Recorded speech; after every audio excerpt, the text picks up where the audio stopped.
Hi, Shannon Waller here, and welcome to the Team Success Podcast. This is a really special episode because I am finally getting to sit down with someone that I have heard about forever and comes very highly recommended by a number of our strategic coach clients, particularly in 10X. Lee Richter is coming to mind. And one of the things that's really fun about Lee is that she is very particular about who she recommends, which I really appreciate about you, Lee, by the way, if you're listening. And it's fun because she knows a lot of people, has tested a lot of different services. And anytime anyone's talking about any kind of virtual support, especially at a high level, she's like, you've got to talk to Nick Sonnenberg. You've got to get in touch with Leverage. So that, amongst many others, including our coach Lee Brower, speak really highly of you. And I got to meet you finally, Nick. We kind of spotted each other from across the room, which was fun, at Giovanni's Archangel X event a few months ago. And then through conversations, an axe throwing event, agreed to be on each other's podcast. So I am thrilled that you can spend some time with us today. And thanks for joining me. Thank you so much for having me. That axe throwing was pretty fun, wasn't it? It was really fun. And you'll see why later as we get to know you a bit better, Nick, why Nick was going for the hardest, most challenging, but also highest point, scoring way. Go big or go home. Which worked a couple of times and one other time not so well. Well, it worked well the first time where I said, look, I'm going to go for it. And I hit it. And It was like a magic trick. We're like, do that again. And Lee Richter is awesome. So hi, Lee, if you're listening. We'll have to let her know we gave her a shout out. Cool. Now, Nick, you are an expert in, I would call, any kind of efficiency hacks, ways that entrepreneurs and teams can work better together. You know, enormous amount about technology, but you also really think about teamwork from an incredible efficiency and process perspective. So we're going to do a deep dive into that and the mindsets that are required to actually do that successfully. It's kind of fun as I was preparing for our conversation today and hearing about all the different ways that you kind of hack productivity. It's very easy to go, oh, I don't do that. I don't do that. I don't do that. So I know I'll get better just as a result of this conversation. I'm excited for our audience to do as well. But first of all, let's jump into a little bit about your background because you bring a really interesting experience and engineering perspective to what you do. Well, thanks for the intro. So you're welcome. Before becoming an entrepreneur, my background was in finance. So my degree was in financial engineering. And then I was a high frequency algorithmic trader for 8 years, which basically means I'm coming up with algorithms. I knew nothing about the stocks that I would trade. It was all purely based off of math and algorithms that I'd create. And at a young age, like by 23, I was managing billions of dollars and coding computers to trade stocks programmatically at ultra high speeds. Like we're talking microseconds. And yeah, it was all math based. And in some markets, I might be, multiple percentage points of market share of a given market. So my story is I was doing that for a while. By 26, I'm doing really well. I created an algorithm that was making a lot of money for the bank. Millionaire by 26, living in the Four Seasons in Hong Kong. But I wasn't really fulfilled. And I was living in Asia. I wanted to move back to New York. I had some ideas for a startup.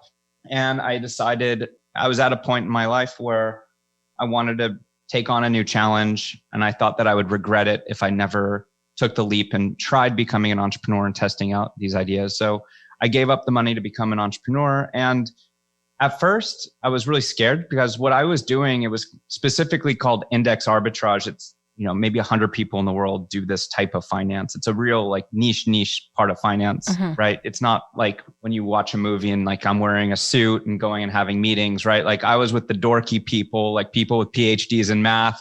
You don't talk to anyone. And it's really just you stick on headphones and you're looking at data all day long, trying to figure out ways to extract opportunity from the market. But actually, while being a high frequency trader, I realized, and this is what I like about what you guys do at Coach, is that you have this concept of unique ability. And it was while I was a high frequency trader, I realized that one of my key unique abilities wasn't that I was the best in the world at math. I mean, I'm very good at math. I came top of my class in grad school. Like I won the award for best thesis and stuff. But there were plenty of people better than me at math. But where I realized, and this was such a benefit realizing one of your unique abilities at an early age was I was very good at math, but I was also good at the business side of things. So a lot of people would just go down a rabbit hole trying to throw more complex math at the problem.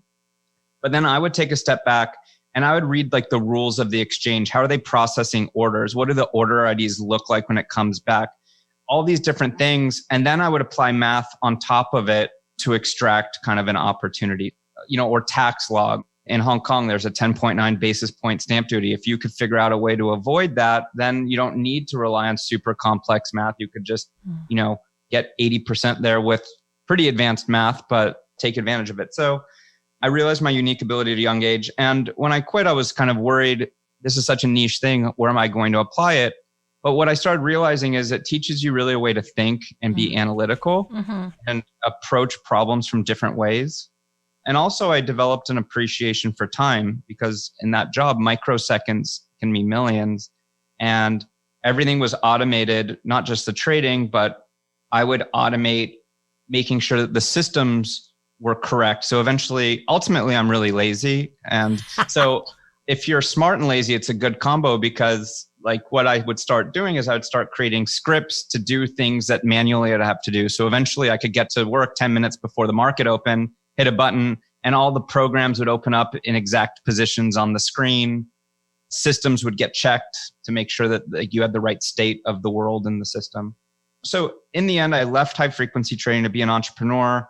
And now what I'm starting to realize in this new space with leverage, and then also with Bullseye and my efficiency consulting, is it's really similar thinking. I'm passionate about saving time, which was a big part of high frequency trading. And how do you leverage all these systems and tools so that you're not going on this scavenger hunt, wasting time, not focusing on your unique ability? So there is a lot of overlap with thinking process of my past life and my current life. If that makes sense. I love it. So just for fun, what do you love most about being an entrepreneur now? I love being able to control my schedule, not having a boss. High frequency trading was great, and I loved some of my bosses, but still, if you make a lot of money for them, say you make $20 million of profit for the company, 10 people get a piece of that bonus before it gets to you, right? Yeah. And you still have to be in a desk at a certain time. So I like the flexibility and freedom. And I think freedom for me is ultimately what I'm trying to gain out of it. Freedom to work where I want, when I want, whatever I want, right? So ultimately, it's all about freedom for me. I love it. And it's fun because that really does align with Strategic Coach as well, because the whole raison d'etre, the purpose behind our company is to expand entrepreneurial freedom. And there's lots of different ramifications about that. But I love that we actually want the same thing, just get there very complementary ways, which is super cool. There's so much overlap. Like some of the concepts, unique ability, like that's like a core value of my company, right? Like at Leverage, which we can get into that later if we want. But for sure, I want myself, my team, and my clients all to be able to focus on things that give them joy or things that tap into their unique ability, which is why Leverage, I built it because I want that. And if someone like me, I'm not a good writer. So if I can outsource my writing and free up my time to do data science or other things, that's a win, especially if the person that's writing is better and enjoys it. So that's a concept I love that you guys have. And then also the who, not how. And there's a bunch of them. Isn't that the best? Which is all unique ability. Honestly, teamwork, really. I want to talk to Dan to see if he would let me even use it as a tagline in my company, because it's just like so perfect for my company. It is a registered trademark, just to let you know. No, I know. That's why I said I would have to get permission. For sure. Well, that's a really good point. And let's talk about leverage, because as we're referring to it, people are like, what is this leverage thing? So I think getting into it is wise. But the whole point is, and how you've tied together is great, because you are freeing yourself up from all the time and the tasks that are not your unique ability, that don't give you joy, that are not really fun. And what I've learned, painfully, is that when I'm really good at something and I love to do it, which is the most micro version definition of unique ability, I'm actually relatively efficient. And everything else, not so much. And so anything else, I call it slow as molasses on a cold day, which is an expression I stole from one of our old coaches, Dan Taylor. But it's true. Anytime I go into an area of non-unique ability, it's like I just grind to a halt, and it's really frustrating. I think a lot of entrepreneurs and team members can go into our concept of the gap, where you feel like you're not good enough, you're not making progress, where in an area where it is your skill set and your passion, it's really easy to make progress. So I'll put my very vague definition of leverage, and then you can let us know what it really is. But leverage really supports entrepreneurs and teams with that ability to outsource everything that's not that team's unique ability. And you do it in a really productive, cool way. And partly because you did that as you created the company. So I know you're your own model, which is really awesome. So what is Leverage and why should we be interested? Right. So Leverage, ultimately what we do is we give entrepreneurs, business owners, typically small to medium-sized businesses, we give you a team of around 100 vetted freelancers that could do basically anything that you would need. So in this team, you get writers, you get marketing strategists, you get social media people, you get people that can design you a website, build you a website, do some admin stuff, do a sales funnel, automation, whatever you would basically need. And without the hassle of having to, one, find a full-time person, which is a big commitment and a time suck, or go onto one of these platforms with 1 million people. And it's like finding a needle in a haystack to find anyone good. Mm-hmm. And if you do get lucky, you're then managing some random person in another country. And you typically need more than just one person. So then you're hiring multiple people and then you're having to manage all these individuals that have no interconnectedness with each other. So the problem that we're solving is we just make it really easy to get work done, tasks and projects. We give you this team. We guarantee the work. So if you're not happy, you're dealing with a company, not with an individual. Mm-hmm. We're constantly training people. We're capturing preferences of people. We're constantly updating internal playbooks of best practices. We're really fortunate to have some of the world's kind of leading influencers that you would have heard of. And they're giving us tasks and projects to do for them. And if it's a good idea, we might update a playbook like, hey, when we do a book launch, that's a pretty cool idea. Let's update that to the book launch playbook. So it's not just about getting work done. It's the fact that we're constantly educating people and learning and getting smarter. Mm-hmm. And another big part too is it's not just execution, but it's strategy. Probably the biggest problem that we find entrepreneurs have is they don't know what they don't know. Mm-hmm. This is something we're getting better at, but a lot of people might come to us and say, hey, I want you to do LinkedIn ads for us, right? And we can execute that. But if you just take a step back and you look at their website, they don't even have email capture on their website, or they don't have even like pixel retargeting or other things. So, and this is coming kind of from Jay Abraham, who's a dear friend. He recommends, instead of calling people customers, calling them clients and looking at it from a fiduciary duty. But rather than just being an execution arm for people, what we're moving more towards, which is way higher value, is pushing back and being more strategic and saying, hey, look, we could do that for you. But what we suggest is you're not even ready for that. Like, why don't we set you up first with pixel retargeting? Because if someone's coming to your website, they've already shown interest. So rather than doing random ads to people, let's retarget the people that are already interested. Mm-hmm. Let's put email capture. So at least we're not throwing money on the ads and we can like follow up with them, right? So moving much more to being like a partner with small businesses, and where we're giving both strategic advice as well as executional help. That's what Leverage helps you with. I actually had just written down the word partner and then you said it. As you're describing, I'm like, that's exactly.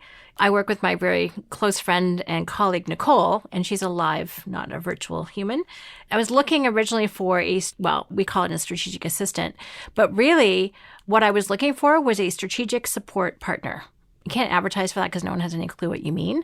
But as soon as we were in the interview process with him, I'm like, this is what you need to be in this role. So that's what you are, only with lots of people, which is really a powerful model.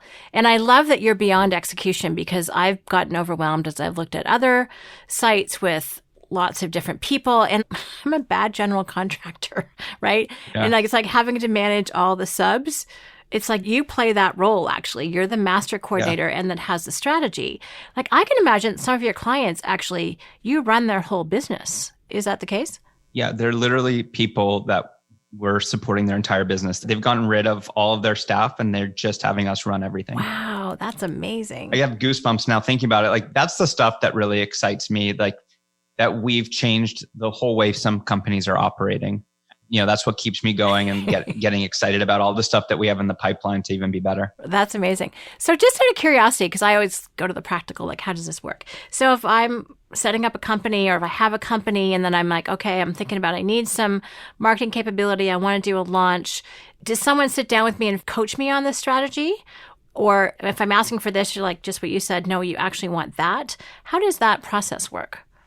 Yeah, so we're completely changing the client journey now. So what we're moving towards, because by the time this comes out, this will probably be the case.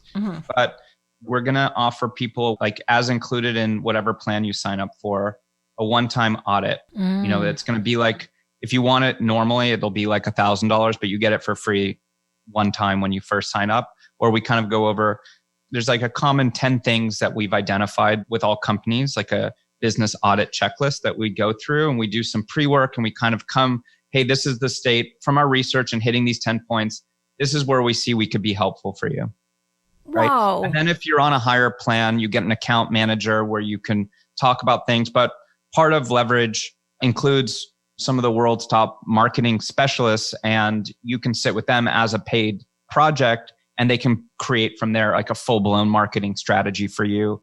And you could execute it yourself, or we could execute it for you. Wow, that's incredible. Yeah. You just made more possibilities available for people in the world. I love that. And more freedom. So that's exciting. And I know you have different level plans, and we'll probably get to that at the end as people want to know how to get in touch with you. And if you're curious right now, it's getleverage.com. That's the URL. So that's how you can find Nick. And Nick, you have your own podcast too. So there's lots of ways that we'll connect Nick with you later. Now, one of the things that I also find really interesting, because I'm coaching entrepreneurs on the right attitude to have with their teams and team members on the right attitude to have with their people and with their entrepreneurs. So I'm sure most of us we have best and worst client stories, right? There's some clients who are like, oh my gosh, like Lee, who are just like amazing to work with and dreamy. And you're like, oh, can everyone be like you? And then we have our usually past client experiences where it's like, oh, never do that again. So what do you notice? And usually that's how Dan Sullivan gets at people figuring out the mindsets required. But what's kind of necessary for someone to be a successful client? And this is true for Leverage. It's probably true for some other people in a related space. I mean, I have my take on what's necessary for teamwork, but I'd love to know what are some of the success factors or ways that people need to be looking at things to be successful to do this. So for a client to be successful working with us? Yeah. How do they need to be able to think about things? Well, I think just delegating in general, and this isn't just if you want to use Leverage or not, but I think that people in general are bad at delegating, right? So one thing that a lot of people assume is that everyone's a mind reader. So we've literally had tasks in the past where it's like, book me a flight, and that's all the information, right? Like no location, no date, right? When? So this is more just general delegation, whether you're delegating to a freelancer or to your team, is people aren't mind readers. So be aware of that. And also spend the extra bit of time explaining why you want it done and what does success look like. And I find that I don't just suggest that to my clients, but I try doing that with my team internally too. Because a lot of the times, if you have to detail every single step out, you're inevitably going to miss something, right? And if you empower people to kind of fill in gaps by telling them the why and what does success look like, they'll be able to fill in those 100 gaps. It'll save you time ultimately in the long run. And also they might come up with something better than what you had in mind too, right? So it's kind of like your concept of an impact filter almost. Yes. So what does success look like? And also why. If you don't explain the why, you kind of miss some of the gaps that they might otherwise find. I think that's a great point. Another conversation I was listening to you, and you've discovered the same thing that I have, is that people don't think that other people are as good at doing things. And it's recognizing that other people can do it just as well or better, or even if it's, to use the example you were talking about, was 80%. Yeah. That's great. Yeah. I mean, I'm a bit of a perfectionist myself, but still, if someone could do a job 80%, and sometimes it's way higher, sometimes they'll do a better job than me, especially writing. Like I outsource all of my writing. If you've ever read an Inc. article of mine, I don't touch a single word in that thing. And it's for the best because it would be terrible if I did it. But even if I did a better job and it was 80% as good, back to unique ability, like that's freeing up all my time to work on things that I'm way more than 80%, right? Like there's some things that I'm 100 times or 1,000,000 times better at other people. So that's where I should be focusing my attention. And if someone's 80% as good at me on something, it's a win. I love that.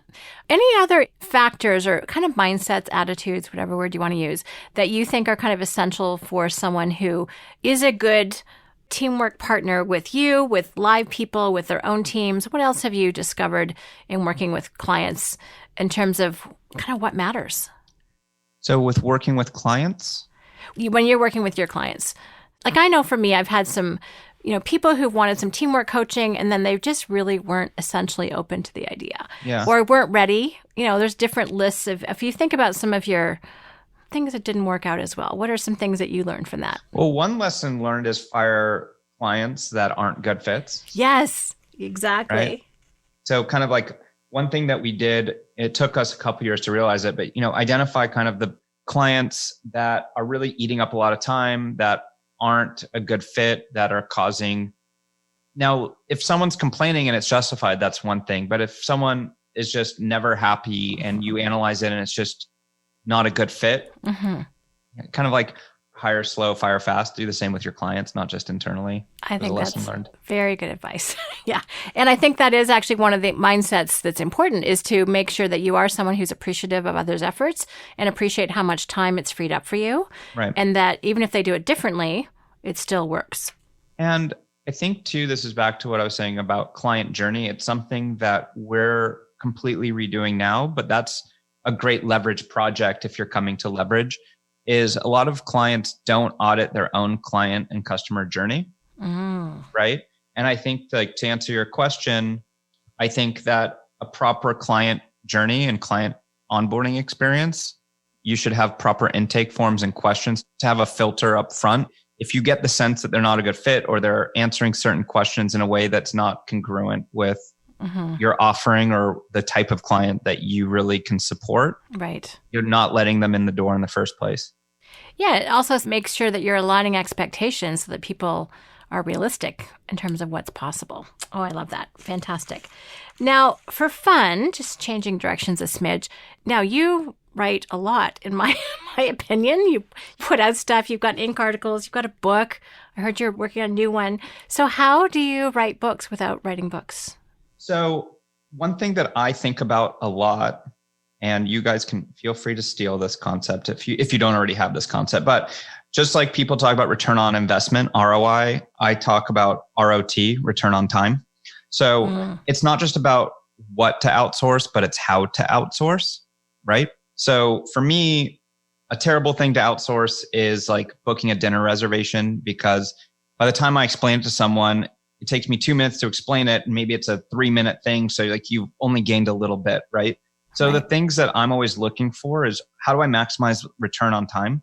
So the way I was first writing ink articles was, it was still pretty efficient. When I was in an Uber or a cab, I would spend that time, which is typically dead time, like low productive time, and I would try to turn it into high productive time. And I would audio record some content and send it to my ghostwriter, who would listen to it, create an ink article out of it, coordinate with ink. Once it's out, then he would coordinate with the social media team to blast it out. So super high return on time. I spend 3 minutes on an audio during like dead time, and then next thing I know, it's in ink. Now what I do is I'll just connect him with someone interesting, say like, hey, I think that we could write a really interesting article about high performing teams. Figure it out. And that's it. So now I've cut it down to about 20 seconds. Sweet.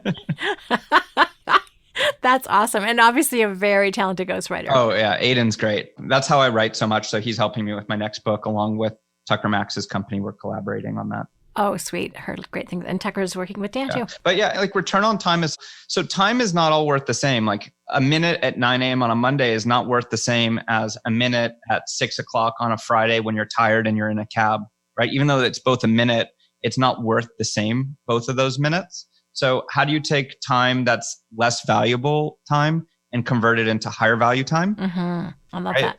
And then how do you delegate in a way where the output that you're getting in terms of ratio is as big of a multiplier compared to the input that you put into it? And you're always looking for those multipliers, right? Like that's how you think about things. So how do you get that multiplier where the output is going to be 100x what I put into it? That's super cool. I love that. What is your next book about? I'm dying of curiosity. Oh, I think that you're going to love it. So one thing that we both have in common is like we talk a lot about team performance, right? So I'm really passionate about how teams can work together as productively as possible. So team productivity is way more complicated than individual productivity, right? Yes. It involves collaboration, coordination. Sometimes one team member has to sacrifice their productivity for the greater good of the team. So it's just like way more complex. Like productivity is necessary, but not sufficient for a team to be productive. And when you get hired at companies, you get an employee manual of time off or health insurance or these types of things. But no one gives you a book where it's like, hey, these are the tools that we use. And tools will change, but the concepts won't. So no one gives you a manual like, hey, these are the types of tools we use, and this is how we use it and when to use it. And then kind of going a bit more advanced into it. So mine is, as opposed to being a book, which is for individual productivity or for a founder or a CEO, this is for the whole company, like the manual for them to collaborate efficiently together, use new tools and systems that are available, that have only just come out on the market in the last few years.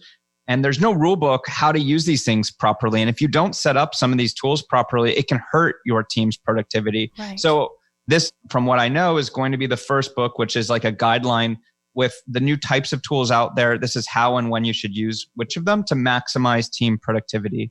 And the title of the book is called Come Up for Air: How Your Team Can Leverage Systems and Tools to Stop Drowning in Work. Because so many companies nowadays, they're drowning because they're lacking systems and processes and rules around when to use things. And what it causes is what I call the scavenger hunt, which every company that I've ever consulted for, you know what I'm talking about with the scavenger hunt, where it's like, hey, what did Shannon tell me? And was that in a text message? Was it an email? Was it in Slack? Or is it in Trello? Or was it in a group message? And that's no one's unique ability going on the scavenger hunt. No. So this book, ultimately, the purpose is to remove the scavenger hunt in companies.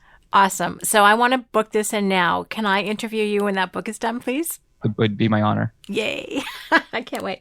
Well, I love it because collaboration has become a real, I'm going to say, buzzword around Coach right now. And how to collaborate and efficiently is so hard. And it's interesting, just to tie this back to what I know from Kathy Kolbe. So what she measures and what the Kolbe profile measures is how people strive and take action. And she noticed that when a company is started, often it's started by quick starts. People who very much big idea people, and willing to jump off the cliff and then, build the parachute on the way down kind of people. And then often what comes in next are fact finders. People are going to get detailed and specific and more accurate about delivering the idea. We have implementer 2, which is a physical hands-on part. But the last thing to come in is our process and systems. And we see that, I'm sure I see that, you see that with smaller companies. They've got the idea, they're delivering something to the marketplace, it's pretty good, but they do it one way on Monday and a different way on Friday. And they're wondering why they can't come up for air.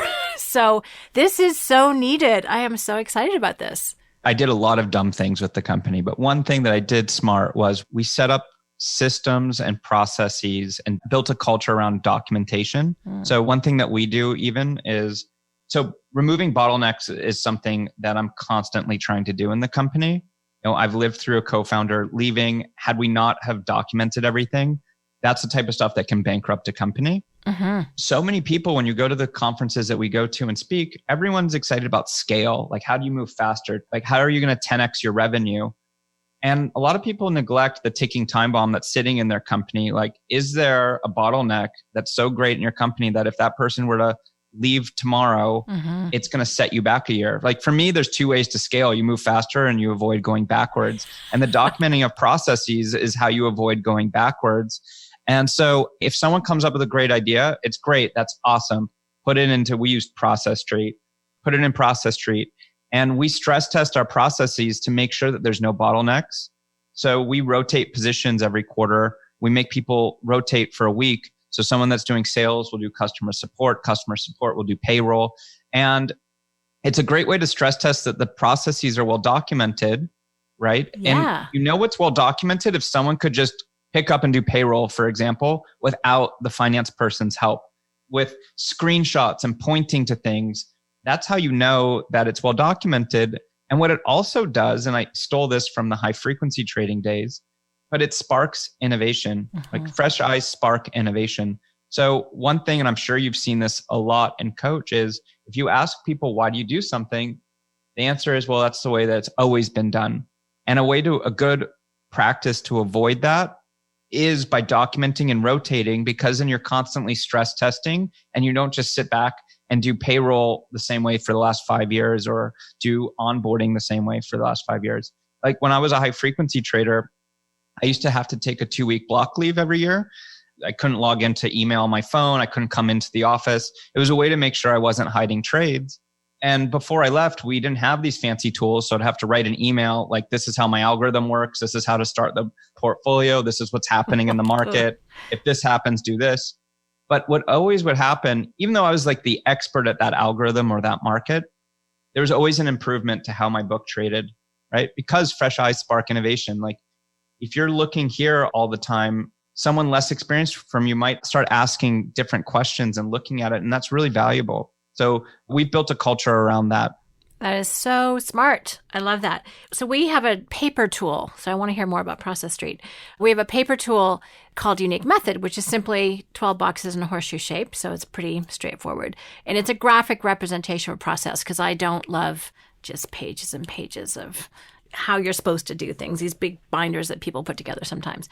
And one of our clients said, well, the fact that you have your processes documented, he's a business valuation specialist. Yeah. He said, you have just doubled the value of your company. Totally. Because most companies, so much of their worth walks out the door at 5 or 6 o'clock at night. Yeah. And it was like, oh, we didn't know that. Now, our challenge is a lot of those are old, they're updated. Where do you store them? They're not interactive. So we haven't moved it into the digital realm. I mean, we do have ways that people can use them, obviously digitally. But tell me about Process Street, because I've heard it mentioned a couple of times now, and I'm curious. It's a great tool. Process documentation. So I have a business efficiency framework I call CPR. It stands for Communicate, Plan, and Resource. And process documentation falls into the resource bucket. And it's the most overlooked thing that I found in consulting with businesses, and it's the hardest for a good reason. It takes the longest time to document processes well, right? So Process Street's a great tool. The CEO and I are close friends. You're going to be coming to my Bullseye event in February. He comes to the event too and helps you implement processes. So come with that horseshoe and we'll put it into Process Street for you. Okay, I'll do that. So in this R bucket of resource, and my book Come Up for Air is centered around this framework. Basically, I created it unknowingly from building leverage, but then also I started consulting for other companies, small companies up to Poopery and other larger companies. Everyone struggled with these 3 areas, and the documenting process is the most overlooked. But I look at documenting knowledge in 2 buckets, static and dynamic. So what I mean by static is static knowledge would answer the question who, what, where, when, why. So what's the org chart? What are the core values? When are the team huddles? Static information. Process answers the question how. How do you onboard a new client? How do you do payroll, right? How do you offboard a team member? So it's still knowledge that you're documenting, but you want to have a checklist that's generated every time you do it. 1, to make sure that you don't miss steps. But 2, if you document it in one of these digital tools, you can connect it to an automation tool like Zapier or other ones, and you can start automating steps in the process too. And that's where it gets really powerful. So like take hiring, for example, there might be 20, 50 steps in my hiring process. And if they're interviewing for a marketing role and we select marketing, that might dynamically change another set of questions versus if we're hiring someone that's a developer. And then, but maybe there's still some commonality between both processes where we want to send a contractor agreement, add them to certain systems. And like now we can literally just check a box and automatically they get an email congratulating them, or automatically sending them a contractor agreement. And when they sign it, that might automatically create another checklist to be created to let us know that it's now our turn to do other things. So it's a fantastic tool, but process documentation, it's a never-ending journey. We're constantly updating SOPs and processes. But to your point, it's an asset and you have to look at it as an asset. And the stress test is you should be able to sit down and look at a process without any help, execute the process. That's how you know that your company is well documented. Wow. And I know that's something that's also a big push with EOS. So Entrepreneurial Operating System is for letting people know that that needs to happen. So this is congruent with a lot of really good business coaching that I know. Mark Winters, who wrote Rocket Fuel, is a client of mine. Oh, Mark's awesome. And I interviewed him on Rocket Fuel actually for this podcast. So yeah, hi, Mark. Hi, Mark. He's a buddy. He might be coming in February too to Bullseye. Oh my gosh, that's so exciting. Okay, so talk about, you have leverage, and then your other company is where you actually coach people on how they can become more efficient businesses. Yep. And then you've got Bullseye. So I wasn't out trying to become a business efficiency consultant, but I kind of fell into it. People saw how I built leverage. We scaled it really quickly to 7 figures, no office, fully remote, just by leveraging systems and tools in smart ways. And people started reaching out asking if I could help consult them on like operational efficiency. So over the last couple of years, I started working with people like Lee Richter, who owns a vet hospital, up to, Poopery and other big companies. And I found, like I was saying before, there was these common issues that everyone was facing, both issues that I had at Leverage and that I was fixing at Leverage, but every company was kind of falling into the same issues. So almost a year ago, Lee Brower from Strategic Coach, who's a close friend, we were just doing a catch-up call. And I was saying to him, look, 80% of what I'm doing now, every company has their unique specific things. And once you get into deep process stuff, that's hard to do in a group thing because, if you take someone's problem, it could be, hey, we're getting too many calls from someone out of state and I'm not licensed to deal with them out of state. How do I solve that? And then like the answer is like very specific where it's like, well, we could detect from the IP address what state they're in and then spin up a different landing page or have a chat bot that knows that and asks a different sequence of. So that starts getting specific and that you can't do in group. But this CPR framework, how to think about these tools, what is a communication tool versus project management versus process and SOP documentation. That framework, whatever the tools are that you use in those buckets, that's a framework that works with everyone. So teaching people that framework in group is something that's really valuable and effective. So we partnered up and Lee's really a master of strategy. But the way that I think of it is the difference between efficiency versus effectiveness. Mm-hmm. Efficiency is doing things right and effectiveness is doing the right things. And Lee is great at making sure you're effective, making sure you're clear on strategy. So we called it bullseye because to hit a bullseye, you have to be aiming in the right direction, but you have to have the right tools to hit it. Oh, I like it. That's what we're up to. And we do 3 events a year. And the thing we've been mentioning in February is February 5th through 7th in Austin, where we get a great group of really high-level entrepreneurs and we go deep into that content. That's very cool. Well, it's neat because you have so many different ways for people to tap into this. You've got Leverage where people can access those actual resources. They can do the deep dive with you in their company, or they can come and be with other, as you said, high-powered entrepreneurs and have that group experience, which may not be as deep as individual, but still there's a whole collaboration that happens there. Yeah, totally. And, there's all these new tools out there. I mean, we've been using, for example, email for 30 years. That's not a new tool. Most people don't know how to use email properly. And like, if you just learn email properly, you can save hours a week. But people, furthermore, don't know the difference. When do you use email versus text versus there's a new tool out there called Slack. So I give guidelines, text is for personal, email for external, Slack for internal. And then even going deeper, how do you optimize email so that you can actually get to inbox 0? Well, the best way to get to inbox 0 is to get to email 0. So, using these other tools when it's most appropriate. And then how do you optimize it? How do you integrate it with other tools? How do you automate things? And that's kind of more advanced stuff. But even just the framework of when do you use these tools? Another example would be when do you use a communication tool versus a project management tool? A lot of people project manage via communication tools, which is suboptimal because things get lost. An example I use is if you have a team and you were going to go camping in the forest, you would need walkie-talkies to communicate with each other, but you would need a map to navigate out of the forest. And a lot of people are using their walkie-talkies as maps and they're texting team members, hey, can you get this done by Friday or what's the status of this? And it just gets lost. And that's furthermore adding to that scavenger hunt that every company's sitting in. So removing the scavenger hunt so people can focus on their unique ability and take advantage of all the latest technology out there, which can really transform your company if it's used properly. I love it. There's so much I want to ask you. Some of it personal. How do I do something better? So just for fun, I mean, I love that even just your clarification about, text and email and Slack and that kind of thing. So if someone has just a disastrous email inbox where it's just read, unread, some folders inconsistently used, where do you start? Because it's easy when you guys have so many connections and it's intense. Give it a real basic, simple starting point. So I always, when I work with companies, focus on communication first. Mm-hmm. There isn't a magic pill that I found except with communication tools, right? The other stuff is more longer term investments, super critical. But it might be, hey, we're going to save a minute here, 5 minutes here, 30 seconds here. Email and Slack and communication is the only magic pill that I find where you can save every person in the company 5 hours a week plus if you clean it up and use it properly. So that it's really critical that you get communication dialed in. So here's a few tricks.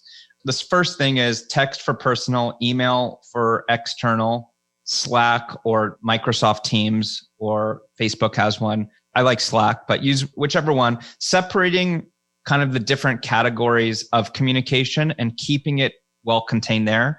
And in order for this to stick, you have to have buy-in from the whole company. It doesn't work if your boss is still texting you, but your colleagues are slacking you and someone else is email.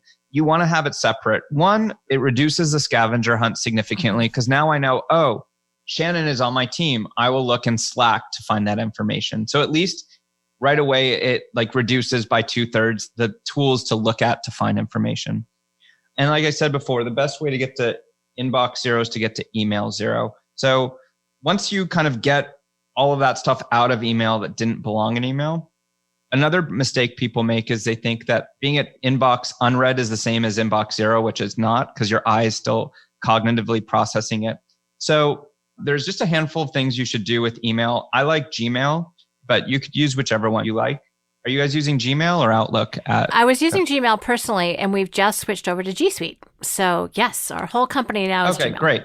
So G Suite is great. That's what we use at Leverage as well. So in G Suite or in Gmail, you can click on the gear icon and you can select primary social promotions. So right away, that gets like a lot of junk stuff out. Then there's some settings where you could get it so you're not getting pinged every time those new emails come in, and you can have it come in once a day in like one row. Another big thing that people don't utilize in email is snoozing. So take this podcast, for example. Like this was very professional. You guys were sending PDFs of different impact filter tools and stuff about what we're going to get out of it and what the link is, right? I didn't need that email sitting in my inbox for the last 2 weeks. It was really relevant just yesterday to get prepared for this, right? So I snoozed that email till yesterday. Cool.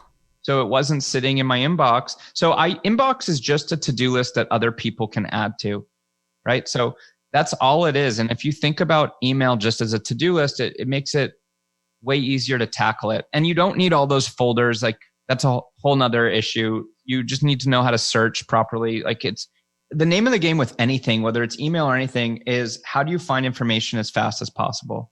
Right? Like I feel like a company can only scale as fast as knowledge can be transferred. So if folders are the fastest way to find information, great. But typically it's not. And using search in an efficient way is faster at finding information. That's, by the way, a fabulous quote. Just so you know, a company can only scale only as fast as it can transfer knowledge. Yes. So that's really what you're focused on, is helping everyone. TM, Nick Sonnenberg, everyone, you heard it here. Absolutely. You've met Dan. But I love that. And I think one of the big dangers as companies grow, and we're both, in the business of helping entrepreneurs and teams grow and grow well, not just fast, because we've all seen going up and then going down again. And that leaves scar tissue. When people have been burned a few times, they're like, not doing it again. So I really like to keep people's spirits up. And how we do that is by doing it well, if not the very first time, then at least the second and third, and to learn so that you're willing to take on those risks and those challenges again. And it's really fun, Nick, kind of jumping into your brain and seeing how you look at things. Your perspective is very cool, very unique, and very educated. I mean, you've already given us a ton of tips. So this is fun. Yeah. I'm sure you have like a cajillion more. I mean, yeah. Do you have 4 more hours? We could just get a pillow and let's just keep. Yeah. No, but look, ultimately, it's back to some fundamental strategic coach concepts of unique ability. It's really like an underpinning with both of my companies and everything I do. No one likes going on a scavenger hunt. That's no one's unique ability. And there's secondary effects to these things, right? Like you're up-leveling the work that people are doing. So you're improving kind of their work experience. It'll increase employee retention. It'll do a whole bunch of other things too when you implement proper systems and use them in right ways. Cool. Last question before we wrap up. One of the things that I notice, and Coach, we're coming up to our 30th anniversary. Wow. I know. Congratulations. I know. It's a bit crazy. It's like no one's been around unless you're, Xerox. Well, they're gone. Never mind. Unless you're a really big company. So what do you see as a company is growing? I'm very aware that there needs to be a mindset or an attitude of eagerly taking on, if not the first new version of something. Like you have to stay aware and astute and be willing to embrace new efficient technologies and have the capabilities, and that's both a willingness and a capability to take on new things. And I don't want to say you're going to be left in the dust. That's a bit dramatic, but it might be true. What are your thoughts on that? Because there almost has to be, at least within our teams, a willingness to kind of take on and be willing to learn new systems frequently. I think that we're living at a really interesting time where there's all these new fantastic tools out there and work is changing. Like there's all these stats. We could talk way more about this, but the future of work is remote. When I give talks, I talk a lot about this. These tools are critical in order for you to support, and I'm not promoting that every company should have fully remote companies, but you are really limiting your potential if you have to have 100% of your staff all located in one building, right? That's not the model of the future, right? So one, you're limited in terms of geography where you can hire people. And it's the odds that in that 30-mile radius around the headquarters, that's really the best place in the world to find that talent is really low probability. And it's really limiting if you can't work with people in other states or other countries, right? It might be higher skill sets, lower cost. But also, if you can't offer that because you're not set up with these systems and they get a job offer, and I'll give an example of someone on my team, but if someone gets a job offer for the same money, same kind of intellectual curiosity, but they could work from wherever and they don't have to sit in an hour traffic every day. If you don't like cold winters in Canada, you can go down to South America, take your family down there and work by a beach in the warm, right? So all things being equal, if you can have that quality of life, people are going to start gravitating to that. One of our team members, Andrew, was making 6 figures and a great job. And he was that guy sitting in traffic every day commuting. And we offered him the same salary. And now he walks 7 miles a day on a walking treadmill. Wow. He has a walking treadmill in his house. He's spending like a month in the winter down somewhere warm. I don't know where he's going. And he's not sitting in an hour commute back and forth every day, spending more time with his family, making the same money. And if anything, he's more intellectually stimulated, I would imagine. But even if that weren't the case, all other things aside, we've increased the quality of his life. So companies really ought to think about these things seriously because Andrew's not the first and last person to make that jump for quality of life decisions. And I imagine the demographic that's soon becoming the largest, the millennial group, is this is what they grew up with. This is what is their normal. And so, that's really who we need to be cognizant of and catering to as the nature of work changes. Yeah. You have to be careful because you do lose something. It's not that it's exactly the same working remote, that face-to-face interaction. We try to balance it by meeting a few times a year in person and using these tools in certain ways.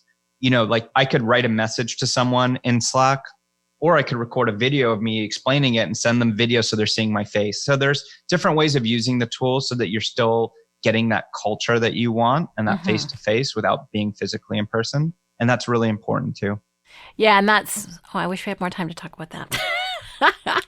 Because I am someone who works face-to-face with most of my people all the time. Our workshops are all face-to-face. You even get people together, for the Bullseye events. So there is a real value to that. But I think really focusing on streamlining those things that don't require face-to-face or that are just a communication of a task or automating some of that work that frankly is repetitive so that we can free ourselves up for the meaningful conversations, however those best happen. And the cool thing is, like we're looking, even though we're recording this for audio, we're looking at each other right now. So I can see your facial expression and we can gauge who's talking when. It's just getting better and better and better all the time to be able to interact with people in a way. It's not quite into holographs yet, but one day I'm hoping.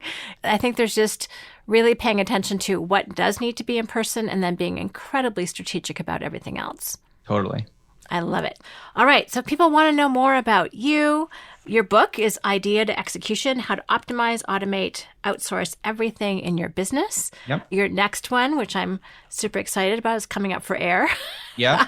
So if people want to like get more Nick and get more leverage, what do they do? You can just go to getleverage.com, or they could email me, nick@getleverage.com.